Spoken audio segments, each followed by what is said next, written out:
భారతీయులు థాయిలాండ్కి విపరీతంగా వెళ్తున్నారట. తాజా గణాంకాలు అది చెప్తున్నాయి.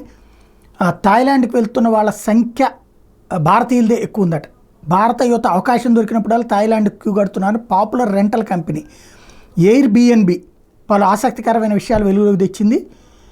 ఈ డేటా ప్రకారం 2022-23లో భారతీయులు 60% కంటే ఎక్కువ మంది టూరిస్టులు థాయిలాండ్లో తమ సంస్థ రూములు బుక్ చేసుకున్నారట. హోలీ, ఈస్టర్ లాంటి సమయంలో భారతీయులు థాయిలాండ్ని సందర్శించారు.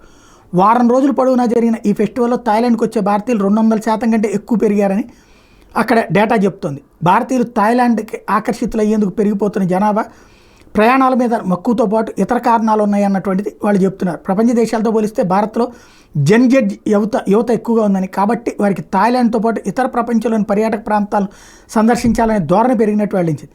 దీనికి తోడు 2 దేశాల పౌరులకి థాయ్ ప్రభుత్వం వీసా మినహాయింపును పొడిగింపు టూరిజంకి ఊతమిచ్చినట్టయిందని తాజాగా ఈ లెక్కలు చెప్తున్నారు. అమెరికాలోని శాన్ ఫ్రాన్సిస్కో వేదికగా ఈ సంస్థ పర్యాటకుల కోసం పనిచేస్తూ వాళ్ళకి హోటల్, బస, పర్యాటక ప్రాంతాలకు సంబంధించిన బుకింగ్ సేవల్ని అందిస్తోంది.